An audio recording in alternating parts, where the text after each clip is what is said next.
So Fortnite is very hard at shooting compared to a lot of games out there. So we get how difficult aiming can be for those with less shooter experience. Being able to land shots at long distances or track an opponent in a build fight can have huge implications on the outcome of your game. When it comes down to it, even missing a single flick shot can just cost you the win. Who's ever been there? I know I have. So no matter how much you build, you're going to eventually have to land your shots. And with the new no-build zones introduced, good aim has become more important than ever. What's up, everybody? This is your guy, your friend, Keith Allen. And make sure to connect with me on my Instagram. Hey, we got a lot going on. I like to post up videos to just encourage you guys and inspire you to be the best that you can be at Fortnite. So in this video, we're gonna be sharing a few ways to help you improve your aim. We're gonna start off by talking about aim training in creative and the different aiming styles you can work on. And so after that, we're also gonna be discussing a game mode we don't really see played nearly enough, but it is still one of the best ways to grind out and improve your aim. So before we get started, ProGuides has a small announcement to make. We're gonna be adding a ton of new features to our site, exclusive guide videos for our pro members. Also, Pro Pass now grants access to all games. We also have more free coaching passes and points for InstaPro if you're a pro member. So head on over to ProGuides by clicking the link in the description below.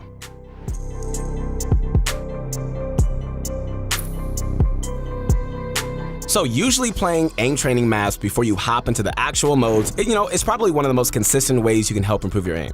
Pretty much every pro player does it, and it's a staple in essentially every shooter's game warm-up routine. We know we talk a lot about it in our videos, and that's just because of how important it is. Not only are you gonna be a better shot than if you didn't warm up that day, but your skills are gonna steadily progress over time. Now, I'm not gonna mention Kovaak since it only applies to PC players, and okay, let's be real here. Regardless of how good Kovaak's really is, it can't match creative maps and close quarters turtle wars. Why? Well, it's simple. Training your aim with actual in-game mechanics and character models beats anything else, right? That's why we're gonna show you the best maps for that today. Okay, so if you're looking for an aim training map to play, check out Don Wosey's aiming course. It consists of a tile frenzy section as well as 2 areas for practicing your flicking and tracking. There's also a 4th section with a few practice courses that mix building with aiming, which is really cool. What's great about this map is that even with so many courses, you don't experience as many frame drops as a lot of other training courses. So it should be pretty much more console friendly. One style of aiming you need to practice, guys, is flicking. Okay, so flicks are when you quickly move your crosshair towards your target, right? Using instincts to land the shots. Flicking isn't necessary or anything like that, but hey, sometimes you need to be able to land a shot quickly, especially in shotgun fights. And the only way to really get better at flicks is just to practice them. Okay, so when training your flicks, you're not trying to hit every single target with 100% accuracy, guys. Okay, you're not the Terminator. I'm talking about the Terminator from the 90s with Arnold Schwarzenegger, when he says, "Come with me if you want to live." You're not him, okay? You're just not him. Instead, guys, the goal here is to improve your muscle memory so that your flicks become more natural and precise. It doesn't matter if you're missing a lot, all right? That's not even the focus. Just try to concentrate on trying to hit the targets quickly. You don't want to just take your time with it, all right? You don't want to just stand still and just take your time. Speed is the name of the game when it comes to flicks, so you need to practice hitting them fast. All right, fine. I guess you can practice flicks standing still if you find them hard to land, but you almost never want to just be a still target in real fights. So eventually, you're going to need to get good at landing those quick shots while also moving your character. Practice by strafing left and right while spamming crouching, or by running towards an enemy like you would in a close range fight. It's harder than flicking while standing still since your target is moving a lot more on your screen, but where they move depends on how you move, so you just need to adjust your aim in accordance. With enough practice, I guarantee you guys, you're gonna start to notice yourself hitting flicks that you never even could imagine you can land. You're gonna start believing you're a superhero. Just don't run around in a costume or anything, okay? That'd be weird. Start off practice in Don Wosey's course with the stationary flick shot section. In here, you're gonna place your crosshair in the center and work on flicking to each target with a shotgun. Just remember to set your crosshair back to the center after each attempt. This is a great section for working on your muscle memory. The falling and bouncing zombies are completely bugged after a recent update, so until that gets fixed by Epic or the map creator, those 2 areas don't really have anything to check out, okay? The tile frenzy section is also a good place for you to practice while flicking between targets rapidly. You should just definitely include 1 or more of these courses in your routine. Really helps. If you're a controller player that needs help with flicking, well, there's a new setting that you can change to essentially turn off the acceleration when you move your joystick. So normally when you move your joystick in a direction, it starts off slowly and then builds up speed, right? But if you go to Accessibility tab under Settings, turn on Enable Foot Controller. Then set the foot controller dead zone and foot controller max throttle to their lowest. It'll turn off the acceleration. What this is going to do is make your crosshair movement consistent, and its speed will always remain the same no matter how long or short you hold the joystick.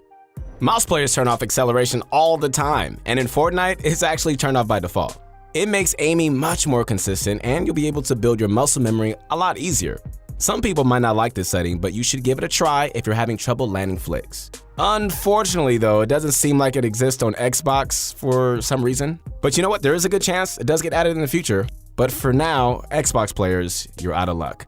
You know, it reminds me of the game Musical Chairs. You know, when you're going around in a circle and then the music stops and then whoever doesn't have a chair is out. That's what just happened to Xbox players. But like I said, you know, it's a good chance that they're going to be adding this in the future. So for now, it's okay. Don't get emotional. You'll get your chair back. Here we go. All right, so on next to tracking aim.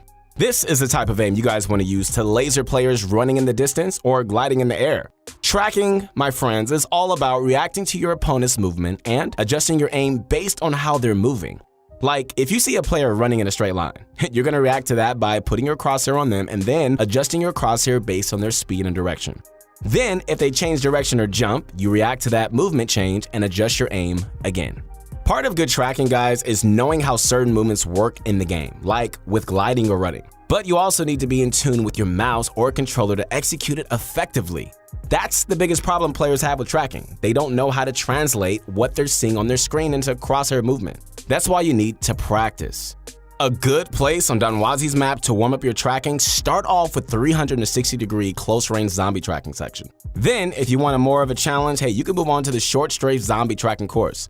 This one's a bit harder since the zombies constantly change speed, but it does make for some really good practice. As for projectile aim, like with sniper rifles, you actually end up using a lot of the same skills used with tracking. You're still reaching the player movement to line up a shot. The only difference is you're leading the bullet and adjusting for any drop. That's why it's so much easier to land snipes on players that run in straight lines. Or even when a player jumps, as you can just easily line up the shot to where they're landing.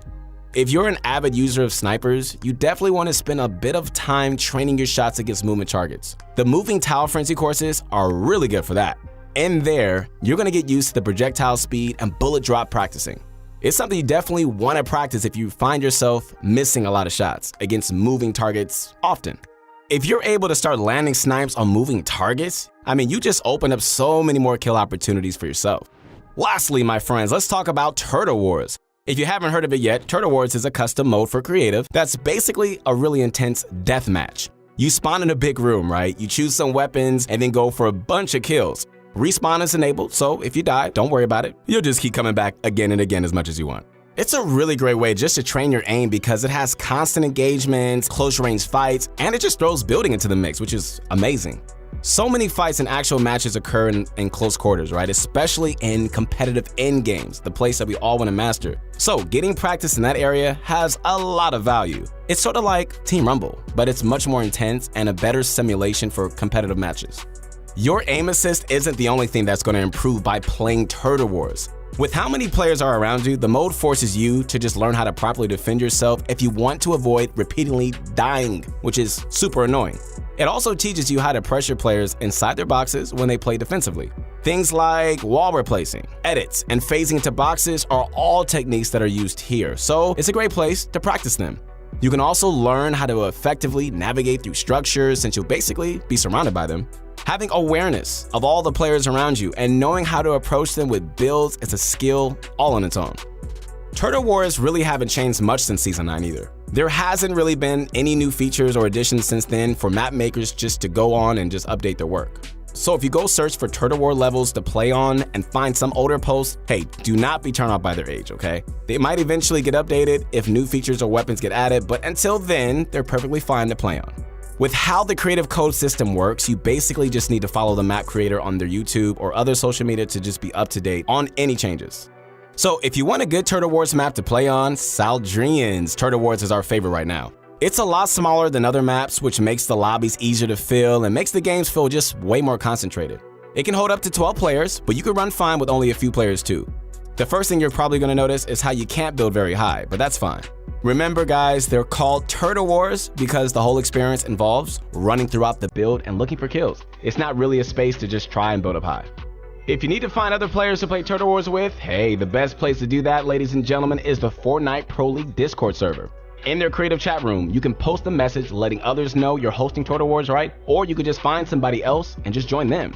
Since players like to practice their own rotations, it's mostly Zone Wars that gets played, but you can usually still make Turtle Wars lobby pretty easily. Check out the link in the description to join their Discord. So remember guys that the most important part of aim training is just getting in there and practicing. Muscle memory and intuition play a huge part in being a really good aimer, and that's just not something that just comes out of nowhere. It's something that takes time to develop. So you gotta get in there, you gotta practice. You guys just need to spend more time warming up as often as you can, and try as often as you can to get those Turtle Wars lobbies going, so they're not only gonna improve your aim, but they're gonna help a lot with other important skills that impact your game for the better. If you have any aiming tips, guys, yourself that you like to share, or maybe if we didn't go over something that you need to answer for, hey, let us know in the comments and we'll check it out. Once again, ladies and gentlemen, this is your guy, your friend, Keith Allen, and make sure to connect with me as soon as you can on my Instagram. I would love to hear from you.